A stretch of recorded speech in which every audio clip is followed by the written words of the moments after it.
کا وجود ان کے لیے اس لیے ناقابل برداشت ہے کہ ہم نے ان کی بھارت ماتا کو کاٹ کے 3 حصوں میں تقسیم کیا تھا، مشرقی پاکستان، مغربی پاکستان. یہ تو مہا بھارت بنا رہے تھے، ہم نے اس کو بھی توڑ کے چھوٹا کر دیا. تو اس کی ریکوائرمنٹ تھی، اس کی مجبوری ہے. یہ ڈاکٹرن یہ اتنے اعلان کر کے آیا تھا پاور میں کہ میں نے پاکستان سے جنگ کرنی ہے، لہذا اس پہ ہمیں حیرانی نہیں ہے. اچھا، میں اسٹریٹجک اسٹرائکس کی ہم بات کرتے ہیں، سرجیکل اسٹرائکس کی جہاں ہم بات کرتے ہیں، یہ کیا اتنے احمق ہیں بھارتی فوج اس وقت، اتنی نہ سمجھ ہے کہ کلیم کر دیا معلوم نہیں ہے؟ What can be the reason behind it? یہ نہیں سمجھ پا رہا ہوں. میں وہی بات ہم کر رہے ہیں کہ دیکھیے جہاں تک اس کی آئیڈیالوجی کا تعلق ہے، جنگ تو اس نے کرنی تھی پاکستان میں. اب بات ٹائمنگ کی ہے، آج کیوں، اب کیوں، that is critical. 2-3 important elements اس وقت پاکستان کے اندر ہو رہے ہیں. دیکھیے پاکستان کے اندر یہ ایک 5th جنریشن وار، اجیت کمار ڈول اپنے منہ سے کہہ چکا ہے، وہ اس کو 4th جنریشن وار کہتا ہے، لیکن وہ پروگریس کر کے 5th پہ جا چکی. ان کی جو 4th اور 5th جنریشن وار ہمارے خلاف تھی، جو انہوں نے پہلے ٹی ٹی پی کے ذریعے، بی ایل اے کے ذریعے اور ایم کیو ایم کے ذریعے ہمارے خلاف لانچ کی تھی. اب دیکھیں کراچی میں روزانہ 10-15 لاشیں گرتی تھیں، بلوچستان میں آگ لگی ہوئی تھی، ٹی ٹی پی پورے پاکستان کو جلا رہی تھی.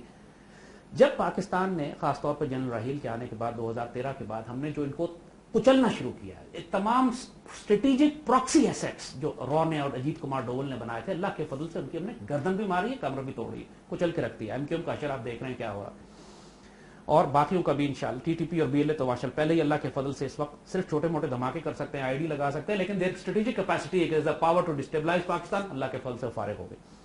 لیکن اس وقت جو ٹائمنگ ہے کہ جنرل راحیل کی ریٹائرمنٹ کا وقت قریب آ رہا ہے، نواز شریف کی حکومت کرائسس میں ہے because of political process. Panama نے بیڑا غرق نواز شریف کا کر دیا جی، اور ایان علی، یہ ڈاکٹر عاصم، پیپلز پارٹی اس وقت بھی بذات خود وہ بھی کرائسس میں ہے. صرف ایم کیو ایم کرائسس میں نہیں ہے، پیپلز پارٹی کرائسس میں. زرداری کا آپ کو یاد ہوگا کہ وہ ملک کے اندر ہی نہیں آ رہا، he is not coming into the country. وہ اس خوفزدہ یہ ہے کہ مجھے بھی گرفتار کر لیا جائے گا. تو ساری ایم کیو ایم پاکستان زندہ باد کے نعرے لگا لی. وہ لطیفہ بنا ہوا ہے کہ رات ان کے دروازے پہ دستک ہوتی ہے تو اندر سے پاکستان زندہ باد کے نعرے لگانا شروع کر دیتے ہیں. What is happening to them? یہ دہشت ہے فوج کی، اور یہ فوج کی جنرل راحیل کی وجہ سے دہشت ہے. پاکستان کو اپنے پچھلے 25-30 سال میں جو سب سے قابل محب وطن، ایک ایسا سپہ سالار کہ جس کے سائے میں قوم ذرا اپنے آپ کو محفوظ کا تصور کر رہی ہے، اس کی ریٹائرمنٹ کا وقت اپیرنٹلی قریب آ رہا ہے. کوئی وجہ تو ہے نا کہ زرداری نے دسمبر کی سیٹ بک کرائی ہے. لیکن ایک بات میں یہاں پر تو یہ وہ ٹائمنگ تھا کہ اس موقع پہ کہ جب ان کا خیال ہے کہ راحیل اب جانے کی باری کر رہا ہے، نواز شریف گھیرے میں آ چکا ہے، عمران خان کے پروٹیسٹ شدت اختیار کر رہے ہیں، اس صورتحال میں مودی کا پاکستان کی سرحدوں پر حملہ کرنا. یہ سر بات بہت کی جا رہی ہے، یہ تھیوری بہت پیش کی جا رہی ہے. سوال یہ پیدا ہوتا ہے کہ اتنی جو کاسٹ آتی ہے جب آپ اپنی پوری کی پوری فوج کو بارڈرز کی طرف موو کرتے ہیں، جب فائٹر جیٹس آپ ہوا میں اڑا رہے ہوتے ہیں، جب جنگ کی صورتحال پیدا ہوتی ہے اور آپ فیول ریزرو کرنا شروع کر دیتے ہیں، آپ سرجیکل سٹرائک کا دعویٰ کرتے ہیں اور آپ کی اکانومی اس دن، آپ کی سٹاک مارکیٹ کریش کر جاتی ہے. یہ تمام تر رسک کیا بھارت یا بھارت کا وزیر اعظم، پاکستان کے ایک وزیر اعظم یا ایک حکومت کو بچانے کے لیے اپنے ملک پہ لے رہا ہوگا سر؟ یار پاکستان کا وزیر اعظم جب سے یہ آیا ہے، پاکستان دنیا میں فورن ایکسچینج انڈیا کو پرووائڈ کرنے والا چوتھا بڑا ملک بن گیا ہے. پچھلے 3 سال میں ہم نے $14 ارب پاکستان سے انڈیا بھیجے، جو اس سے پہلے پاکستان کی تاریخ میں کبھی $1 نہیں بھیجا گیا. تو پاکستان، تو انڈیا کیا کر رہا ہے، مودی اس وقت کیا کر رہا ہے کہ اپنے ملک کو جو سب سے بڑا فورن ایکسچینج بھیجنے والا ایشین ملک ہے، جو حکومت ہے، اس حکومت کو بچانے کے لیے کر رہا ہے. اس کی جو کریش کر جائے اسٹاک مارکیٹ، چھوٹا موٹا ہنگامہ، جو خرچے اس کے ہوں، یہ ساری وہ کاسٹ ہے جو وہ بیئر کر سکتا ہے. جنرل راحیل اور پاکستان آرمی ان کی راہ کی آخری رکاوٹ ہیں، اور ہر صورت میں، ہر قیمت پر وہ پاکستان آرمی پر حملے بھی کریں گے، جنگ مسلط کریں گے. یہ اے پی ایس اس وقت ہوا تھا، ٹائمنگز دیکھیے امپورٹنٹ ہوتے ہیں، جب دھرنا 70 دن کا ہو چکا تھا، نواز شریف گھیرے میں تھا، بری طرح پریشان تھا، اس وقت A P S T T P کے ذریعے کروایا گیا، اور اس کے بعد ودن منٹس دھرنا بھی ختم ہو گیا. دھرنا تو سر اس وقت تک اپنی اہمیت ویسے ہی کھو چکا تھا. جب رائیونڈ مارچ کی باری آئی، جب رائیونڈ پہ حملے کی بات آئی، لائن آف کنٹرول پہ کانفرنٹیشن، یہ پیٹرن ایک سسٹمیٹک ہے، یہ کوئی ایک دفعہ کا واقعہ نہیں ہے. مجھے سر اس وقت دفاعی اعتبار سے میں جاننا چاہوں گا، کیونکہ لوگ، عام آدمی اس وقت سوال کر رہا ہے جب ٹیلی ویژن سکرینز پر دیکھتے ہیں کہ یہ کس حد تک معاملہ شدت اختیار کر گیا ہے، اور یہاں پر ہم دیکھتے ہیں کہ موٹر وے پر جس طرح فائٹر جیٹس اتارے جا رہے ہیں اور مشقیں ہو رہی ہیں، تو پاکستان کا دفاع کس حد تک مضبوط ہے اس وقت؟ بنیادی سوال یہ، اگر کوئی ایسی صورتحال، غیر معمولی صورتحال پیدا، جہاں تک کنونشنل وار کا تعلق ہے، انڈیا سے جنگ کا تعلق ہے، تو اللہ کے فضل سے ہم پاکستان اپنی تاریخ میں کبھی اتنے مضبوط نہیں تھے، اتنے بیٹل ہارڈنڈ، اتنے ویل ٹرینڈ، اتنے موٹیویٹڈ نہیں تھے جتنے آج ہیں. انڈیا کے تو دانت توڑ دیے جائیں گے، مطلب وہ اٹیمپٹ بھی اگر کرے گا